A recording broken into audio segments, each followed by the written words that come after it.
Bonjour, bienvenue à Drôle de Bête. Aujourd'hui, je suis tout seul. C'est moi qui vais vous présenter l'animal de ce mois-ci. C'est une menthe religieuse. C'est une Erodula majuscula qui est encore à son stade, on va dire, larvaire, puisqu'elle n'est pas encore adulte, elle n'a pas encore d'ailes. Alors c'est une menthe religieuse qui fera une bonne quinzaine, voire 20 cm quand elle est adulte. Ça mange des insectes, on va dire, dont elle fait partie. Donc elle doit faire très attention, c'est à manipuler seule et ne pas la mettre avec une congénère à elle, parce que sinon elles se mangent l'une l'autre.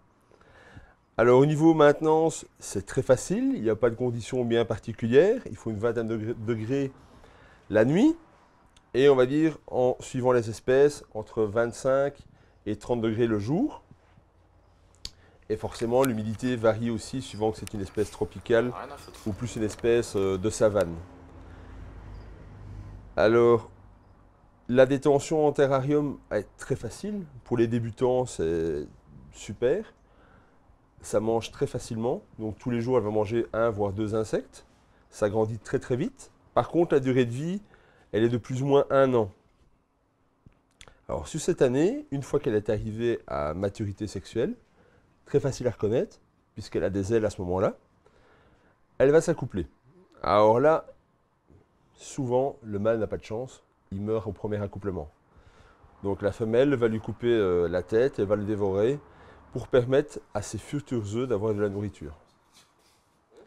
Alors elle va pondre une espèce de grappe qui s'appelle une oothèque. On dirait une grosse boule toute grise ou toute brune, suivant les espèces. Et là, après 2 mois plus ou moins, les petits jeunes vont sortir. Et là, attendez-vous à avoir quand même énormément de jeunes. Ces espèces-ci vont jusqu'à 200 jeunes par oothèque. Là aussi, elles sont déjà cannibales. Donc forcément, il faut les séparer pour pouvoir les nourrir. Ou sinon, elles se mangeront l'une l'autre jusque quand les plus grosses survivront. Alors voilà, ici je vous ai présenté l'Erodula grandis. Et on se retrouve le mois prochain avec une autre drôle de bête.